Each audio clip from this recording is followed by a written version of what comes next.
What's up, everybody? We're back again with Manager Whoa. in the Mirror. Got Brennan here today. Brennan, Ryan, how are you guys doing? Fantastic. I'm so excited to be on. I am excited too, Dan. We haven't done it in a minute. We've just been releasing the old ones. It's good to be back. It's true. It's true. All right, Nothing well, really happening in the league these last couple weeks. no, quiet on the league front. Hopefully we'll get the wheels moving on this tight end draft soon. Otherwise, NFL is drafting in about a week. But yeah, it's been a quiet time. Oh my God, that's coming up. Excited. Um, we do have to obviously, before we jump in, pay tribute to a legend who died today. Um, the Juice, O.J. Simpson. Um, has Nick Castellanos homered yet? I haven't looked. He is not as of like 2 minutes ago. Okay. Tough. Dan, you still Nick figuring that one out? OJ Simpson Castellanos. It's a tragedy. He Well, always I homers didn't during follow that. tragedies. Yeah. Do you Um, still not know the tragedy thing? I'm still lost on the I time. have Nick, quite the video for you oh after my this. God. All right. Yeah. I don't know that we have time to recap Nick Castellanos homering at untimely occasions like it's his job. It's automatic. I don't know that this really constitutes a tragedy. It depends on how you feel about jury rulings, but um and Hall of Fame Buffalo Bills. anyway, is he in the Hall of Fame? Probably. That Maybe they took him out. I That don't know. feels He like was the good enough. type of thing that should keep you out of the Hall of Fame. Anyway, But he's good. Brennan Rouse is the new star of today. Now that we got that junk out of the way, um, just to recap Brennan's 2022 year, he went 11-4. Um, he had 100 more points for than the 4 seed Jesse. He beat second seed Zach in the first round and then lost to Dan in 2022 by 9.16 points in the final. Very quiet draft for Brennan. He drafted Chase Brown in the mid third, and that was about it of note. He finished 10-5 this year and was the 1 seed. He was first in points before downing defending champ and barely losing the championship after that by 2.32 points. That was New Year's Eve, right? Yes, it was. That was tough. I remember watching that one on the phone from the bar. He had a very quiet season, but most recently, just to remind everybody, traded for Christian McCaffrey, Adam Thielen, and Curtis Samuel, giving away the slut Josh Downs, the 109, the 209, and his next year third rounder. Which could be a second. Is that a thing? It's a conditional, yeah, it's a conditional pick. What's the condition? That he has to be a top three running back next year. Oh, okay. I forget. I think I remember seeing that now. I forgot about that. In Well, points per game or end of season. I think it's end of season. I Well, I would don't think we established that, but I would assume it would be end of season. I would think so, but I can sense a mirror stipulation coming. Um, all right, well, we got some questions for you. Dan is scripted to start us off here. So Dan, what do you want to hear from Brennan? Yeah. So before we jump into this new stuff, a lot going on. I wanted to ask about the 22 season. And I was just wondering, how do my nuts taste? If it weren't for the near death of a player, Bang! still salty about my Damar Hamlin I forgot that was loss, part of but that. Oh, that's the shirt I should have worn today. I gotta find my DeMar Hamlin shirt. Oh I shit, honestly yeah. thought that's what was going to happen at first. But I was So I wearing wanted to plastic. start off with that question, but before we get into the real questions, I wore a shirt for Brennan's episode. Brendan also came to the double the doink, bean, and honestly, more magical than the double doink itself might have been the bean, and that's why I have a shirt about it. So Ryan, yeah, did you know that they call it the Windy City due to the politics always blowing because back and forth only with it? because of the politics, there was no wind there whatsoever. Nothing to slice through my Eagles pajama pants all day. All right, Dan actually has a question. Yeah, just a quick reminder that the Funky Bunch is Hamlin Strong. Did you ever make the donation to his foundation? I got to do that.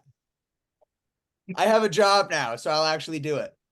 Nice. Now that I got some income, I'm not walking the line. I will. Just keep reminding me every couple months until I eventually do it.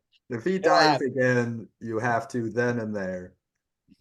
All right, but on to the actual interview. Looking towards your team, looking towards the future and recent past.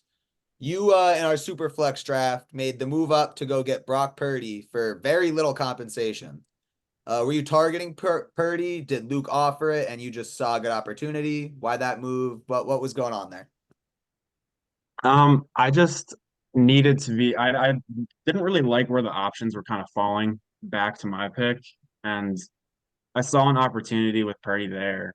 Um, the fact that I had that stipulation in the trade where I didn't have to pay for him, it was really good because I think a big reason that everyone kind of passed on Purdy when he fell to me was just because of how high he was valued. I think if he didn't have that huge price tag on his name, he probably would have won a little bit earlier. And the fact that I didn't have to pay that compensation for it was really like it was a no-brainer. I thought he was by far the best on the board. Yeah. I thought that that was one of the moves of the day. Not only because you got the low price tag, but if you look at the guys that went after, you have Bryce Young, Will Levis, Deshaun Watson, and then the third round after that, or there's Baker Mayfield also went after that, and then it was the third round. And I'm not a huge Tua or Purdy guy, but I thought it was an obvious end of a tier there, maybe the biggest gap at any point in the draft thus far. So I really liked that move a lot. Absolutely. I agree completely. I think the difference between a Purdy and a Bryce Young or a Baker is pretty massive at this point. Yeah. Um, so I already mentioned the CMC trade. You're already pretty strong at running back. I was just wondering if that was like a priority or was he just the only contending piece out there? And I'm just curious how much of it was influenced by having been so close these last 2 years. Maybe a fear of other people are acquiring him. What uh what was the motivation? So I think there it's a little bit different. I know you had mentioned in a previous pod that you didn't like that I wasn't making moves. And it's not like a different thought process. So going back a couple years to when I lost to Dan, I went in that offseason. I don't think any team really made any big strides. And being so close as to just losing off of DeMar Hamlin dying, I mean, I didn't think that I needed to make any giant moves to push the needle on my team. And I'm coming off last year losing, and my one thing that I'm hanging it up on, like for Dan, it was the DeMar Hamlin loss. Is that I don't know if you remember, but Tyreek Hill dropped a wide open pass in the end zone that last week of the season, and that would have done it for me. It's similar scenarios, but I think the big difference is after that quarterback redraft, I think Dan's team took a huge step forward. And I think my team got a little bit better, but not as much as Dan's team did. So I felt like I needed to make a move to kind of push that needle to get me back in that contender spot. My team's not young by any stretch. I don't think anybody's looking at my team being like, this is going to be a forever thing. And so it's kind of now or never. So I just had to make a move now. And I thought that he was the piece to do it. Gotcha. Yeah, I mean, I thought it made a lot of sense for you. It was the type of move where I didn't really like the price tag, but I definitely, because I thought it might put me up with you guys, but I think it's definitely a difference maker for you. I also have yet to put Nico in my true this year contender status, but I know Dan and other guests we've had have already put him there, and I can get why. So he's another I'd throw into that getting better this off season conversation where you kind of gotta turn the throttle up a little bit. Just as a Yeah. writer to that question, I was wondering if uh, that was like the max you were going to pay, or if you would have given more, but he agreed to that. No, there was definitely a lot of stalled talks towards the end. That was about as far as I was going there. That conditional pick that we were mentioning was just trying to throw a lifeline to keep the talks going because I wasn't going much further, and it seemed like he didn't want to go much shorter. So that was kind of that compromise there. But yeah, no, beyond that, there wasn't really. I'm not. He wanted a lot more, and I wasn't ready to give up my entire future to risk it all for this year. I still want to have some sort of contingency plan afterwards. That leads pretty good into my next question. Kyron Williams is your only real relevant running back at the moment, under the age of 27. Tyreek, Keenan Allen, Adam Thielen, Derrick Henry, and even support guys like Brandon Cooks, OBJ, Hunter Henry, all over 30 today. Aaron Jones, Calvin Ridley, Dallas Goedert, Tyler Higbee, all joining them by January 5th of next year. I was just wondering how long you view your window as open for, and if you're planning on just riding most of these guys out, or if maybe this year you win or lose, are some of them going to get thrown back into the league for some younger assets? Yeah, so first off, I think you also forgot about Chase Brown. I like Chase Brown a lot. I think that he actually will be able to contribute to my team this year. Um, so he's another name that's young in there, but I do agree that it's a older team. I would say that we still have a couple years in the window I see as open. And then it's hard to say now because it's kind of like a you got to feel it out type of thing. Sure.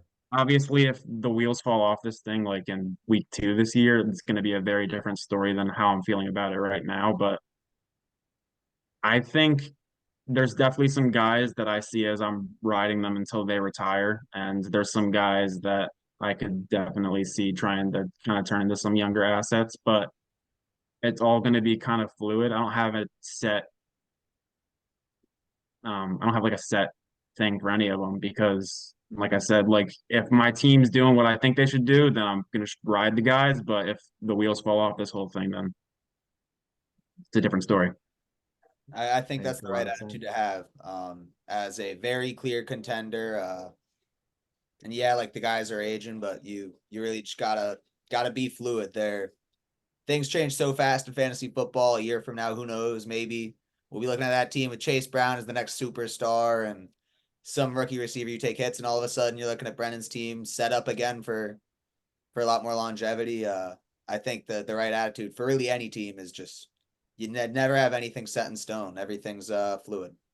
I Yeah, will also say that like my philosophy on my team, I think is different than a lot of other people in the leagues. I'm not like a big my team has to be the youngest team in the league to set up success going forward. I mean, obviously you want to be younger in Dynasty, but I'm just a big like whoever can get me points is going to be the guy that I want to go for.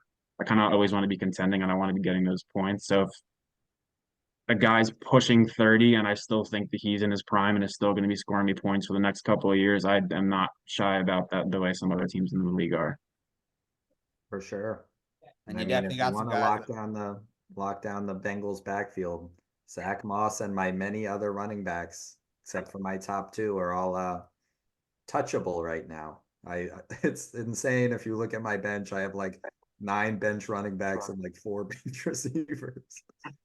So yeah, I mean, I put my little sale out there a month ago, got a little bit of chatter, but not a whole lot. So just saying, everybody. All right, well, don't keep your fingers crossed. Brennan, you've historically speaking been a man of few trades in our league.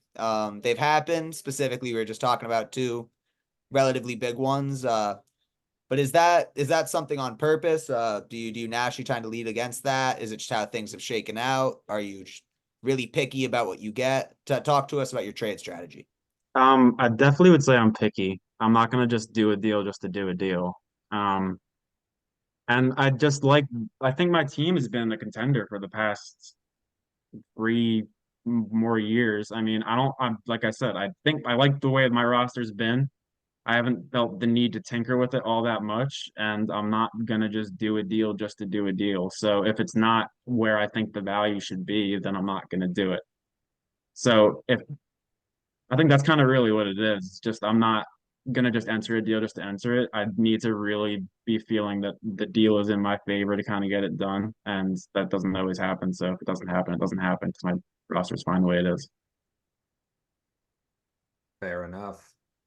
Yes. I guess that's back me again. So the moves that you have made, most of them outside of the big ones, those were the first big ones for a while.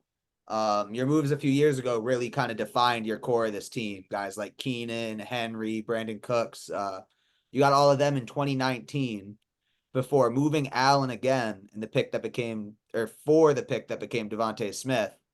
You then got Allen and Tyreek Hill back for that pick and another first. So did you imagine at the time adding these guys, Keenan, Henry, Tyreek? You said you've been contending for 3 years now. Did you picture these guys having those long primes, or was it more like you said, just chasing the points now and hoping that it lasts? I mean, all of those guys, obviously, I saw as studs and I wanted them and to be on my team and put up those points for me. I don't know if I necessarily saw them as being as amazing as they are. If you look back at that trade that I got Henry in, it was like for like Le'Veon Bell. And And at the moment, it was unanimous amongst the league that I was the loser of that trade. Like everybody was telling me that that was a I terrible saw it trade. today. It was Henry, Allen, and someone else, and a fourth for Le'Veon Bell, DJ Moore, and Daryl Williams. So, I mean, I liked those guys, and I think I would be lying to you if I told you that I saw them panning out to be the players that they ultimately turned out to be, but I definitely was higher on them than a lot of the people in the league were. Um, and then, yeah, I don't know if it was just chasing points now, but they were in their primes, and I saw them as guys that were going to keep putting up points to me for a while. And then, as with everything in fantasy, there was a little bit of luck involved because they became the Yeah. studs that they are, the ones and twos that they are. Yeah, a lot of those guys have taken steps forward since, and you bought them as elite dudes. Kind of to that point, an elite dude you just bought. We talked about him, Christian McCaffrey, an older guy we just bought. What kind of window are you hoping to get out of CMC? What would you view as a win for the next couple years from CMC, aside from obviously? I don't see, honestly, there's some guys on my roster that I see as they're about to really fall off a cliff. I'm gonna have a couple years, like a year left on them, a year or two left on them. I don't see Christian McCaffrey like he might not be the RB1 in a couple of years, but I don't see him hitting that insane running back wall that everybody else does. He's just a freak. Like if I told you that in like 5 years from now he's still a top like 10, top 15 fantasy running back, would that like shock you that much? 5 years, Yeah, probably 3 years, not so I much. mean, his pass catching is something that I think traditionally ages well with running backs. And some guys, like I do believe that that running ball back wall comes and hits hard, but some dudes are just special. There are some people who are just different, and Christian McCaffrey definitely has the makeup of one of those guys. And like I'm not planning on him being that for forever, but I would not be surprised if he's around for longer. So I mean, I see that as a win in like 5 years if he's still contributing, but I'm also not 100% planning on that being the case because I know how running backs are. So, um, yeah, I think I would say I'm hoping that I can get like 5 more years out of him, but probably expecting more in the 2 to 3 range. I would say just off the top of the dome right now, doing a little mental math, I think um, if he had an absolutely fantastic year this year and you get a ring, it's already worth it. I think compensation wise, if you get 2 years out of him, two like top 5 years out of him, then it definitely paid off. So I mean, that's what you're banking on, and I could definitely see it. I think it's more likely than not. So we last interviewed Rob. I think we dropped Rob before we dropped Tom's episode to the public. But when we were just interviewing Rob, we were talking about how we were asking him how he expects his team to take any kind of leap this year, seeing as nobody's situation has really changed. Quite the opposite for you. We have Keenan Allen in Chicago, Derrick Henry in Baltimore, Aaron Jones in Minnesota. I was just wondering how we feel about those moves that went down. Mixon in Houston. I Mixon in honestly, Houston. Houston. I am super happy with where everybody ended up. I think Henry last year for me was not going to contribute at all on the Titans team. And I honestly see him this year as a guy that's going to be able to get back on the roster and contribute for me, and he'll be able to do it in probably my second flex spot. And I don't think that there was a move that I see that I'm not happy with where that player moved to. Like there was nobody that drastically got killed because they went somewhere else. There was a second one Jones that actually killed, but then he left just as fast. So I mean, I am happy. I'm super happy with where everybody ended up. I mean, I And you would, definitely would be. I think you got some of the ideal running back outcomes. Houston for Joe Mixon's awesome. Derrick Henry in Baltimore this year could be an absolute monster. Keenan going with Caleb in Chicago is really exciting. Things definitely, I think, played out really well for you. Yeah. I'm a little split personally. My favorite of the four is Derrick Henry in Baltimore. I think you saw Gus Edwards get like 17 touchdowns there last year. I think that was the number. I mean, the Mhm. goal line work is going to be like night and day coming from that dog shit Texans team. Yeah. So like even as he loses his, long speed or whatever he's going to lose as he's already 30 years old, um, it's going to make up for itself, I think, and he'll be just fine. Um, and then I really like Mixon to the Texans as well. I mean, I liked him in Cincy a lot as also, so I don't think he's gonna really get a ton better, but I could see it being better. Jones in Minnesota, I'm a little iffy on that. Packers team had some scoring power. I kind of liked him there, but Minnesota, he'll have it all to himself, and you can't really. That's kind of where my head was at with the move. I mean, he's gonna stop getting hawked by Dylan whenever they got inside the 5, which will be nice. Yeah, and then Keenan in Chicago, who knows? I mean, I think it was personally hard to find a better situation for like a X wide receiver than Justin Herbert and that Chargers team the last couple of years, but I think that offense is going to be pretty nasty, so I don't think he'll be bad by any stretch of the imagination. And then I was just wondering, what does success look like for you this year? It's got to be a championship this year. Anything else is not successful. I can't go 3 years Can't in a do it row again. now. You could have the 3, maybe 4 falls of Brennan Rouse. Yeah, no, I can't. I can't be like the Bills. You're not Hamlin strong. I Well, mean, just that's like the fair. Bills, I think there's definitely a lot of potential for a ring in the future. I would agree.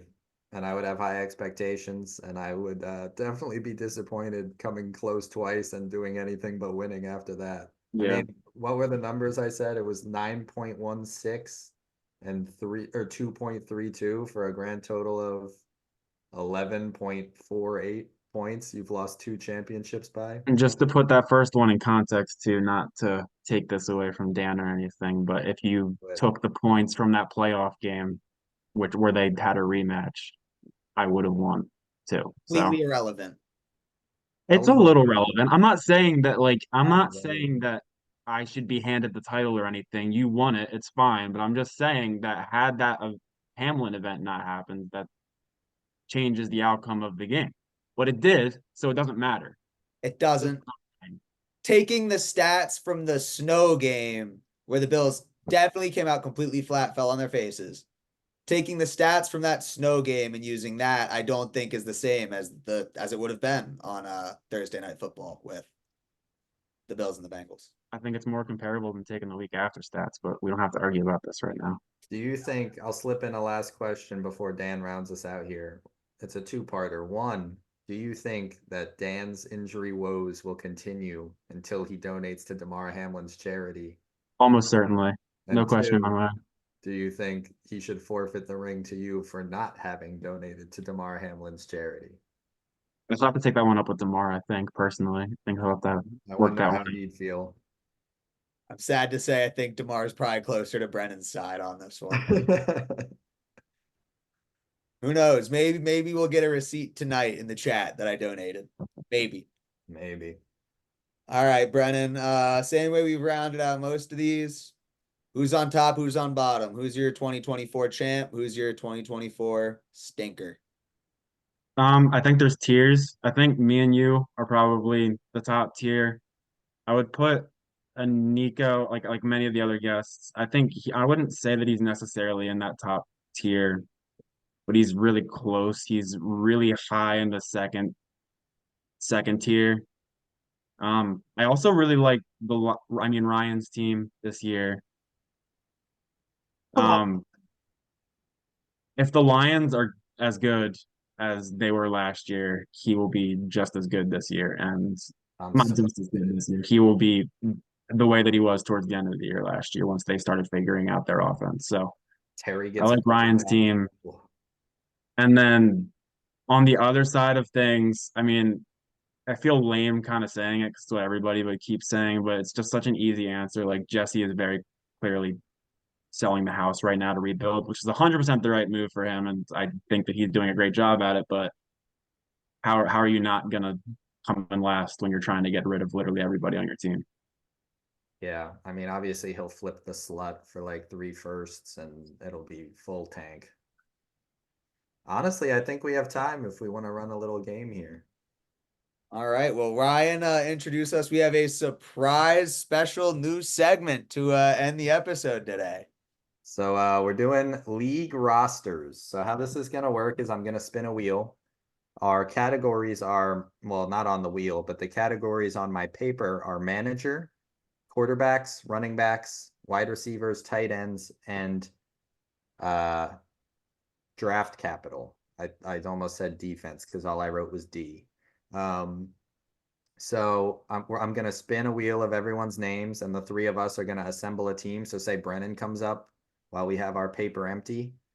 Oh, like I really like Brennan's wide receiver room. Oh, we also need a pass. Um, so maybe we would put Brennan for receivers. We'll talk about it, but once the spot's filled, you can't use it. So say you just have quarterbacks left and you roll someone with bad quarterbacks and the pass is open, you're going to pass on that team. And without further ado, our first name on an empty board is, oh, it's close. Oh, it sneaks into Tom territory. All right, what are we doing with Tom's team? Gonna Fly, have to Eagles pull him up fly. here. I mean, I think that's easy for me. Looking at it, he's got 1-4, 110 this year, 203 this year, and he has 3 2025 firsts, and no real positions that jump out with talent. I was immediately jumping out at Jordan Love and Joe Burrow, but That is very true. it's a conversation, I think. Quarterback room would be an interesting. I don't know. I mean, unless we roll Dan, I'm not sure how many more quarterback rooms I was necessarily about to put make the in. opposite point. I don't know how many more people have more coveted draft capital. No one except Nico. Does Yeah. Nico still have that much draft? Well, I guess this year he's still. Assuming we're counting I 2024 guess we are draft, counting this year. because yeah, otherwise Nico's QB room is the QB room you want. But Then maybe quarterback. I think I'm team quarterback. I am inclined to agree. I guess looking at it, it's Yeah. Burrow and Love is pretty awesome. AOC too, and famous Jameis Tyler Huntley. All right, Tom in the quarterback. Let's roll again. Oh, they're clapping. Next we have Luke. Well, let me take a Um. quick peek. Barkley and Pacheco, Javante Williams, We're looking at Zach. I didn't hear you said Luke. Luke. Luke. Oh, that's right. Luke got Barkley. I How mean, are I'm not Eagles going fans? How are we receivers. feeling about Barkley? I'm super excited. But Yeah, it's exciting stuff. Yeah, so we can't go quarterback. Tight ends, he's got McBride. Oh, tight ends, right? Well, we have a pass. I also McBride, I was kind of thinking I just didn't want to be the one that said it. I mean, tight end would be interesting, but Ferguson, Michael Mayer isn't bad at all. I think that's a great 3-man tight end room. I when I would With play draft this in, capital, are we sleeping on draft capital? We are not. I don't 201, 202 this year, a 25 second. Yeah, I'm okay on that. Back when I would play this on my old show, I would be a huge proponent for saving the pass. So I think I'm team tight end. Well, If you yeah, think that's how, I mean, you have more experience playing this game than me. So if you think And that's everyone saving gets a passes is vote. smarter, if we're voting, my vote goes tight end. I really like Trey McBride. I think that's a really strong tight end room. Trey I McBride agree and two with you. young guys with solid upside to them. tight end it is. All right. Spinning again. We have Zach. Eads. Interesting. Zach Fedor. Right off the bat. So we're looking at wide receiver, running back, manager, and pass, and draft capital. And draft capital. Another one where I'm not really Capital. thinking draft capital. He has 2 firsts next year, but doesn't have one this year. Yeah, highest pick this year, 205. That's not the draft He capital. does have Jesse's first and second next year. Wow, Jesse's first next year. I did not know that Jesse didn't have that. I didn't either. I Jacobs, Cook, and that's it really for running backs. I do like both those guys. But I don't want to give him quarterbacks. I don't think that's enough for me running back wise. Adams, Metcalf, Waddle, Dell.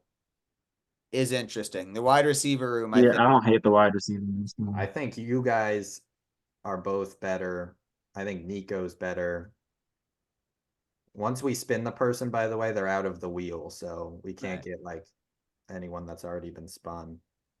I mean, pass jumps out to me if pass or running backs are I think where I would go. I really love Josh Jacobs in Green Bay. I think that was a great landing spot. But I was just talking it up, but his RB3 is Zamir White, who's not bad. And then after that, it's Damian Harris, Dalvin Cook, Kareem Hunt, Patrick Taylor, Rico Dowdle. also, Zach is probably the most likely to not listen to or get to this point in the podcast. Pass. Looks like to have his feelings hurt. I'm team pass anyway, I think. Yeah, I think passes the move. I know I said to save it, but We got RB wide receiver and picks. I'm glad we saved it. Spinning again.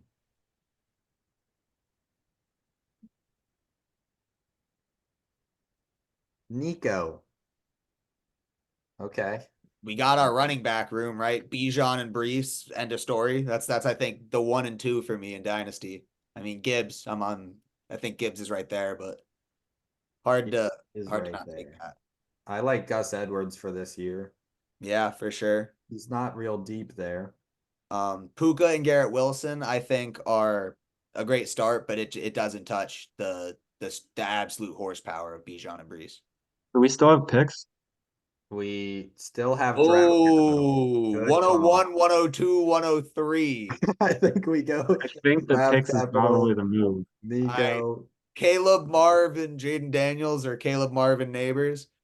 Yeah. Yeah. Yeah, that's a very good point. I think you got to go the draft capital. We seem to be in agreement. Yes. Nico's also a strong contender for manager, but yeah. I was good. Yeah. 1, 2, Manager of and the 3 year. is a start to a franchise or start to a dynasty team in itself. We have Brennan Rouse. What we have About my running for the viewers at home that struggle to follow, we have Tom's quarterbacks, Luke's tight ends, and Nico's draft capital right now, leaving manager, running back, and wide receiver. my immediate thought is running back to my own team. I fully agree with you. I was just gonna say I consider Brennan to be quite the lazy manager, as listeners of the show know. So I rule that out immediately. I mean, you're not going to find with Nico's ruled out. This is the next best running back room we could get. A This 4-man might be combo, my like favorite. Mixon, Kyron, Derrick Henry, and CMC. And Aaron Jones. And Aaron Jones is your RB5. Yeah, this is a Ace no-brainer. Brown. Great. I mean, the receivers are great too, but there is more of that out there than running backs. Stop sleeping on Chase Brown in the running back room. RB6. We got a wide receiver and a manager. We have wide receivers and managers with 5 men on the wheel. Our Man, next hopefully we person. get Dan, the best pick at either spot. Well, we get Ryan. My receivers are not Interesting. where I would like them to be. No. What other names are You still really on the want to list? Just so settle? we, hold on. What other names are on the Remaining list for names are potential wide Dan, receiver? Jesse, Rob, and Pat. So we might be hoping for Dan if we don't go receivers here. Definitely. I mean, Amon Ra no, is great. Are they good? I don't remember. They're good, but they're old. I think I'd rather have Rob's receivers than yours. Rashi Rice is a question mark at this Yeah, I don't moment. think he's gonna be playing very much. I mean, he has Pittman. He has Jaden Reed. I think I I'm think going, you lock in the receivers and I For would go those at Ryan home, my manager. receivers are Amon Ra, Terry McLaurin, Christian Kirk, Cortland Sutton, Marquise Brown right now, which isn't bad. Rashi news could be huge for Hollywood. Rachel. All right. I'm Jumping voting in. manager. I'm voting receivers. So you're the tiebreaker on your own Oh, I team. have to tie break myself. Well, I consider myself having an Orioles new owners kind of manager style where I just buy my fans beer, which I feel like would be huge for the program. But I think I have to go receiver because outside of Dan, I really don't like the remaining receiver. Like Pat's is definitely the second best, I would say, but I think me, Pat, and Rob are all solid receiver rooms. I well, we get Rob. Sweet. Rob is our manager. This team will be Rob. compensated. I can tell you that. Yes, it will. Yes. Hey, Absolutely. I think it's the right manager. People were telling Rob to cool it, to kind of take his foot off the gas and start looking to the future, and it was smart of him not to. He kept that team contending, and looking at that team, it's gonna keep contending. So Has he been in the playoffs every year since getting last place year one? I think he has. yeah, that's the man who I want at the helm of this team we've built. Winners find a way. Robert Cachabato, you are the manager. Recap real quick because we're almost out of time. Run through the Rob, players if you got them off the top of your head. what? Run through like the lineup, like you know what I mean? Oh, okay. The So lineup. Rob is our manager. We have Joe Burrow and Jordan Love at quarterback. We have Brennan's Derrick Henry, Christian McCaffrey, Joe Mixon, Aaron Jones, some Chase Brown. Chase Brown. We have Amon Ra, Terry McLaurin, Christian Kirk, Cortland Sutton, Hollywood. We have Trey McBride, Michael Meyer, Jake Ferguson. We have Nico's 1, 2, and 3 pick this year, and I believe he has at least one next year. And like the 11 or 12 pick too. And then we passed on Zach Fedor, unfortunately. All right. Well, I think that was a great draft. We're here at under a minute now. Any final words, everybody? The guest. Go Victor Hovland. And If go you get this Bird. far, comment Hamlin strong in the chat. Peace, everybody. Bye, League.